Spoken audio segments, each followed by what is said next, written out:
और ये गोगुंदा की पहाड़ी किस स्थान पर है? उदयपुर जिले में। उदयपुर जिले में आयड़ या बेड़च नदी गोगुंदा की पहाड़ी उदयपुर जिले से इसका उद्गम होता है और यह उदयपुर जिले से बहती हुई चित्तौड़गढ़ जिले में पहुंचती है और चित्तौड़गढ़ जिले से बहती हुई यह कहाँ जाती है? भीलवाड़ा जिले में। तो देखिए इसका जो बहाव क्षेत्र हो गया यानी विस्तार हो गया, इसका विस्तार उदयपुर से चित्तौड़ और चित्तौड़गढ़ से यह जाती है भीलवाड़ा और भीलवाड़ा में एक स्थान पड़ता है जिसका नाम है बींगोद भीलवाड़ा, यानी बींगोद नामक स्थान पर। कहाँ पर? बींगोद नामक स्थान पर यह बनास नदी में मिल जाती है। तो आयड़ नदी का उद्गम कहाँ से होता है? गोगुंदा की पहाड़ी उदयपुर से। विस्तार है इसका उदयपुर जिले से निकलती है गोगुंदा की पहाड़ियों से, तो वहां से निकलकर यह चित्तौड़गढ़ पहुंचती है और चित्तौड़गढ़ से यह आगे चलती है बींगोद भीलवाड़ा में बनास नदी मिल जाती है। अब देखिए जब यह गोगुंदा की पहाड़ी से इसका उद्गम होता है तो उदयपुर जिले में एक झील है उदय सागर झील। उदय सागर झील। तो गोगुंदा की पहाड़ी से लेकर उदय सागर झील तक इस नदी को आयड़ नदी के नाम से जानते हैं। किस नदी से? आयड़ नदी के नाम से जाना जाता है। अब देखिए उदय सागर झील से जब यह आगे निकलती है तो यह बहुत ही टेढ़े मेढ़े होती हुई यानी टेढ़े मेढ़े मार्ग पर चलती है, यानी टेढ़ा मेढ़ा मार्ग इसका हो जाता है और इसी कारण इसको क्या कहते हैं? बेड़च नदी। यानी इसका जो मार्ग हो जाता है, प्रवाह क्षेत्र हो जाता है, वो कैसा होता है? बेड़ंगा, यानी टेढ़ा मेढ़ा हो जाता है, इसलिए इस नदी को क्या कहते हैं? बेड़च नदी। तो उदय सागर झील के पश्चात जब यह उदय सागर झील से यह निकलती है तो यह बेड़च के नाम से जानी जाती है। ठीक है। अब देखिए उदयपुर जिले में इस आयड़ या बेड़च नदी के किनारे एक सभ्यता विकसित हुई थी जिसका नाम है आहड़ सभ्यता। आहड़ सभ्यता। अब आहड़ जो सभ्यता है, आहड़ सभ्यता जो स्थल है, इस आहड़ को ताम्रयुगीन सभ्यताओं की नगरी के नाम से जाना जाता था। यानी ताम्रयुगीन जो नगरी है या ताम्रयुगीन नगरी के नाम से इस आहड़ सभ्यता को जाना जाता है। ठीक है। और आहड़ सभ्यता को ताम्रयुगीन सभ्यताओं की नगरी के नाम से जानते हैं, लेकिन ताम्रयुगीन सभ्यता की जो जननी है, ताम्रयुगीन सभ्यता की जननी कौन सी है? गणेश्वर सभ्यता। कौन सी है? गणेश्वर सभ्यता। और ताम्र नगरी के नाम से किसे जानते हैं? ताम्र नगरी है आपकी झुंझुनू। कौन सी है? झुंझुनू। ठीक है। और आहड़ सभ्यता कौन सी हो गई? ताम्रयुगीन सभ्यता की नगरी। ठीक है। इन तीनों में आपको डिफरेंट करके चलना पड़ेगा। डिफरेंट यानी इसमें ताम्रयुगीन सभ्यता की नगरी पूछा जाए तो आहड़ सभ्यता, जननी पूछा जाए तो गणेश्वर सभ्यता और ताम्र नगरी पूछा जाए तो झुंझुनू। ठीक है। अब देखिए इसके पश्चात हम बात करते हैं मेनाल नदी की। किस नदी की? मेनाल नदी की।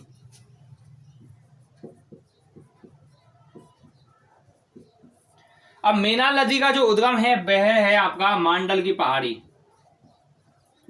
मांडल की पहाड़ी। और ये मांडल की पहाड़ी कहाँ पड़ती है? आपकी बेंगू चित्तौड़ में पड़ती है। बेंगू चित्तौड़गढ़।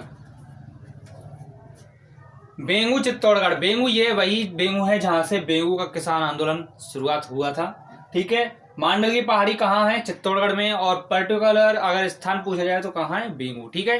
तो ये मांडल की पहाड़ी से निकलती है और मांडल की पहाड़ी से निकलकर यह जाती है आपकी चित्तौड़गढ़ से निकलकर भीलवाड़ा जिले में पहुंचती है और भीलवाड़ा के बीगोद नामक स्थान पर, किसके? बीगोद नामक स्थान पर यह क्या होती है? चंबल नदी में मिल जाती है। ठीक है। सॉरी, बनास नदी में मिल जाती है। ठीक है। तो देखिए जो बनास नदी मैंने आपको बताया था, पढ़ाई थी जब, तो बनास नदी 4 त्रिवेणी संगम बनाती है। तो पहला त्रिवेणी संगम कौन सा हो गया? Banas plus Berach plus Menal. ठीक है। और ये तीनों नदियां कहां पर जाकर मिलती हैं? आपकी भीलवाड़ा बीगोद में जाकर के मिलती है, या बीगोद भीलवाड़ा में जाकर के मिलती है। अब देखिए मेनाल जो नदी है, मेनाल नदी पर मांडलगढ़ भीलवाड़ा में, कहाँ पर, मांडलगढ़ भीलवाड़ा में, यहाँ पर एक जलप्रपात बनाया है जिसका नाम है मेनाल जल प्रपात। ठीक है, तो राजस्थान का दूसरा जलप्रपात है मेनाल जलप्रपात। ठीक है, अब नेक्स्ट बात करते हैं इसकी अगली नदी की, और अगली नदी आती है इसकी डाई नदी।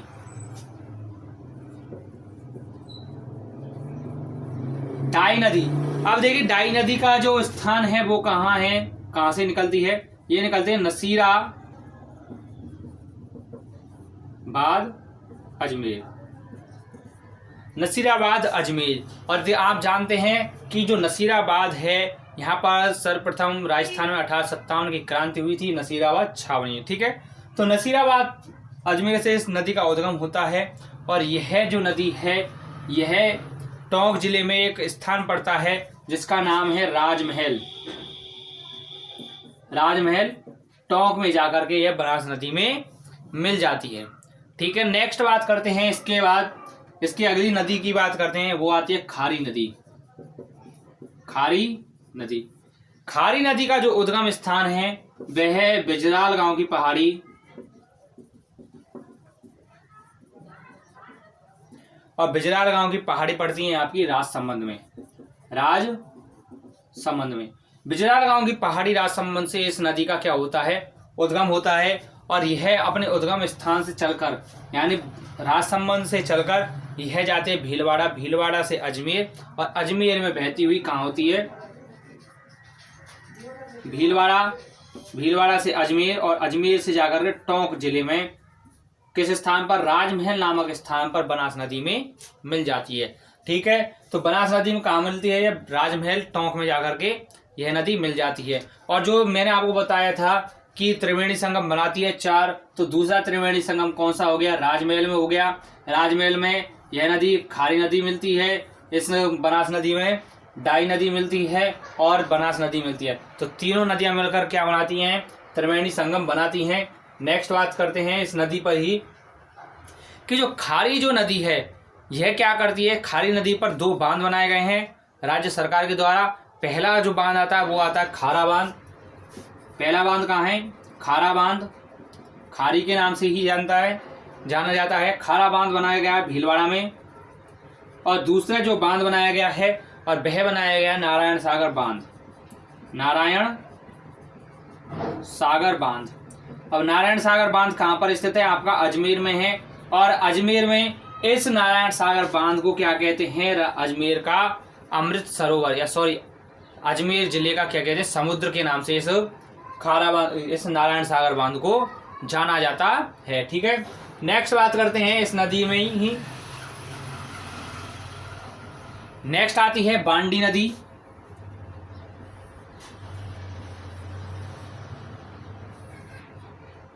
तो बांडी नदी आपके जयपुर जिले से निकलती है।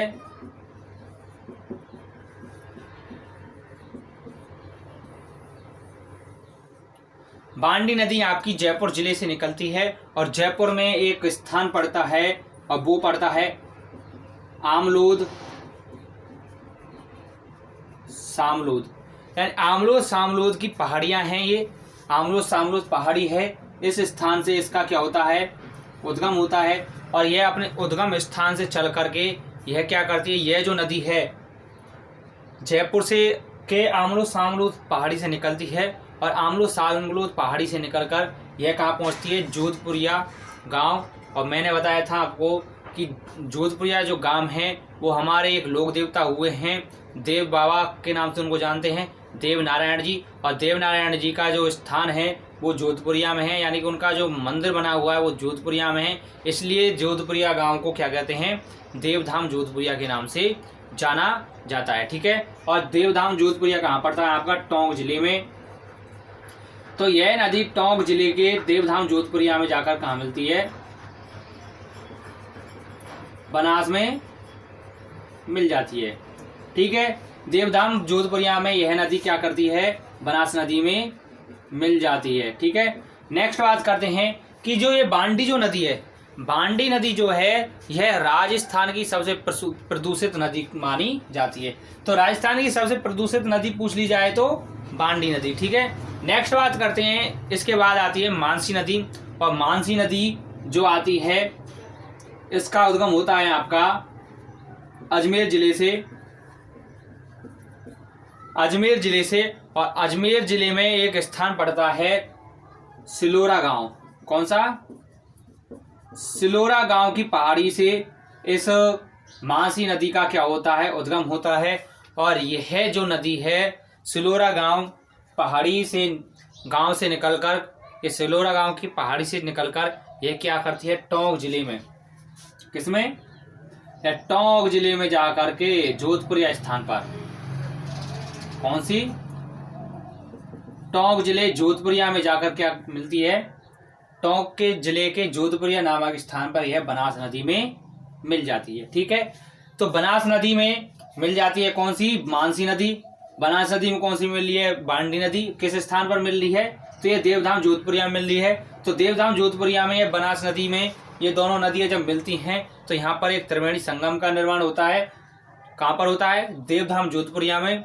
ठीक है, नेक्स्ट बात करते हैं मोरेल नदी। कौन सी? मोरेल नदी। अब मोरेल नदी निकलती कहाँ से है? तो देखिए, मोरेल नदी की बात आती है तो यह नदी जो निकलती है यह चाकसू से निकलती है। कहाँ से? चाकसू जयपुर से निकलती है। और चाकसू जयपुर से निकलकर यह क्या करती है? दौसा जिले में बहती है। और दौसा जिले में बहती हुई यह क्या करती है? सवाई माधोपुर जिले में जाकर, सवाई माधोपुर जिले में मिलती है। और सवाई माधोपुर जिले में जाकर के एक स्थान पड़ता है सवाई माधोपुर जिले में, खंडार नामक गांव। कहाँ पर? सवाई माधोपुर का खंडार नामक गांव पड़ता है। और खंडार नामक गांव पर यह क्या करती है? बनास नदी में मिल जाती है। तो देखिए, मोरेल नदी का उद्गम कहाँ से होता है? आपका चाकसू जयपुर से। और चाकसू जयपुर से बहती हुई यह कहाँ जाती है? दौसा जाती है। और दौसा से बहती हुई यह कहाँ जाती है? सवाई माधोपुर जाती है। और सवाई माधोपुर जिले में जाकर यह क्या करती है? बनास नदी में मिल जाती है। ठीक है, अब देखिए कि ये जो मोरेल नदी है, इस मोरेल नदी की एक सहायक नदी है, और वो सहायक नदी है ढूंढ नदी। ढूंढ नदी। ठीक है, तो मोरेल नदी की जो सहायक नदी है वह है ढूंढ नदी। और ये जो मोरेल नदी की सहायक जो नदी है ढूंढ नदी, और इस नदी का उद्गम भी कहाँ से होता है? आपका जयपुर से होता है। और जयपुर में एक स्थान है अचरोल गांव। कहाँ से? अचरोल गांव से ये इसका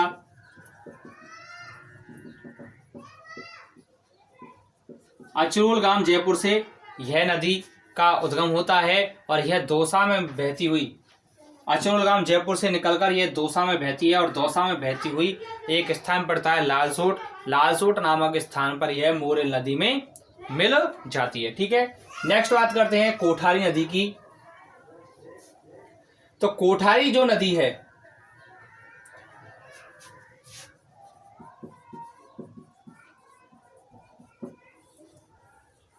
कोठारी नदी का जो उद्गम स्थान है यह है दिवेर की पहाड़ी। और आप सभी जानते हैं दिवेर की पहाड़ी कहां पर है? राजसमंद में। तो दिवेर की पहाड़ी राजसमंद से इसका उद्गम होता है। और जब राजसमंद से इसका उद्गम होता है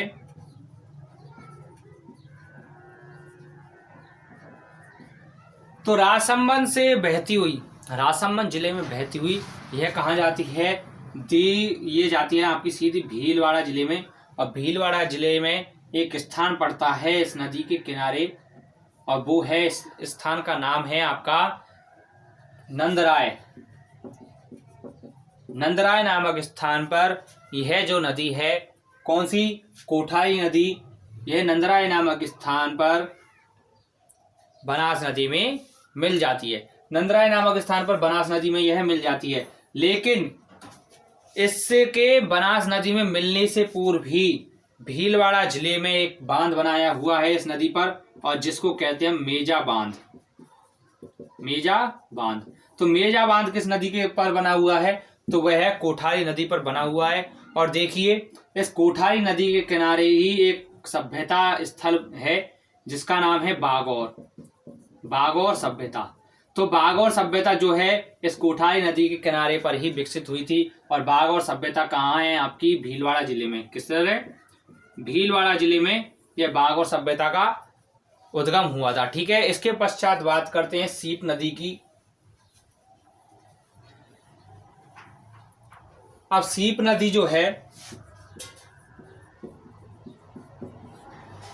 सीप नदी का उद्गम स्थल है आपका सवाई माधोपुर। अब सवाई माधोपुर से इसका उद्गम होता है और सीप नदी सवाई माधोपुर जिले में एक स्थान पड़ता है रामेश्वरम। कहां पर स्थान पड़ता है? रामेश्वरम। रामेश्वरम नामक स्थान पर जाकर यह बनास नदी में मिल जाती है। नेक्स्ट बात करते हैं इसके बाद बामनी नदी। बामनी नदी का जो उद्गम स्थल है वो है हरिपुरा, चित्तौड़गढ़। हरिपुरा चित्तौड़गढ़ से इसका उद्गम होता है। और देखिए चित्तौड़गढ़ जिले में बहती हुई भैंसरोड़गढ़ नामक स्थान पर, किस स्थान पर? भैंसरोड़गढ़ नामक स्थान पर यह क्या करती है? यह नदी चंबल नदी में मिल जाती है। किस में मिलती है? चंबल नदी में। अब तक जो नदियां मिल रही थी वो किस में मिल रही थी? आपकी बनास नदी में। लेकिन यह जो बामनी नदी है यह कहां पर मिलती है? भैंसरोड़गढ़ में जाकर के यह चंबल नदी में मिल जाती है। और देखिए चंबल और बामनी नदी, चंबल और बामनी नदी के संगम पर ही एक किला बना हुआ है और उस किले का नाम क्या है? भैंसरोड़गढ़ दुर्ग।